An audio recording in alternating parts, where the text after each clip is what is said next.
അൽഹംദുലില്ലാ വസ്സലാത്തു വസ്സലാമു അലാ സ്വാഹിബിൽ മക്കാനിൽ മഷ്ഹൂദ് ലക്കൽ മുൽക്കു വാലൈക തവക്കുൽ. ഇന്ന് സംസാരിക്കുന്നത് വീട്ടിൽ പുരോഗതി ലഭിക്കാനുള്ള നല്ലൊരു കർമ്മത്തെ സംബന്ധിച്ചാണ്. സഅദത്തുദ്ദാറൈൻ എന്ന ഗ്രന്ഥത്തിൻ്റെ രചയിതാവായ ഇമാം യൂസുഫുൻ നബ്ഹാനി റഹ്മത്തുള്ളാഹി അലൈഹിയാണ് ഈ ആത്മീയ ടിപ്പിനെ നമുക്ക് പരിചയപ്പെടുത്തി തരുന്നത്. ഇമാം യൂസുഫുൻ നബ്ഹാനി റഹ്മത്തുള്ളാഹി അലൈഹി പറയുന്നു, മൻ തക്കററ ഇസ്മല്ലാഹി യാ മുഖീത്തു ഫസതൈതി അൻവാഉ മുഖ്തലിഫത്തും മിന ത്വആമി വസായിരിൽ ബറക്കാത്തി ഇലാ മൻസിലിഹി.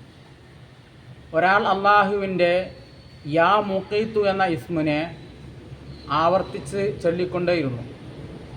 എത്ര എണ്ണം ചൊല്ലണമെന്നില്ല, ഇഷ്ടമുള്ള സംഖ്യയിൽ ആവർത്തിച്ച് ചൊല്ലിക്കൊണ്ടിരുന്നു.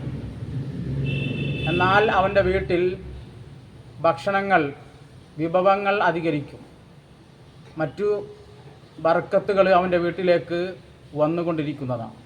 അല്ലാഹു സുബ്ഹാനഹു വ തആല ഈ ഇസ്മിൻ്റെ ബർക്കത്ത് കൊണ്ട്, അള്ളാഹുവിൻ്റെ യാ മുഖീത്തു എന്ന ഇസ്മിൻ്റെ ബർക്കത്ത് കൊണ്ട് നമ്മുടെ വീട്ടിലേക്ക് ആവശ്യമായ എല്ലാ ബർക്കത്തിനെയും എല്ലാ വിഭവങ്ങളെയും എത്തിച്ചു തരട്ടെ.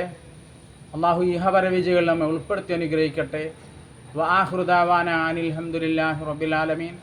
അസ്സലാമു അലൈക്കും വറഹ്മത്തുള്ളാഹി തആല വബറകാതുഹു.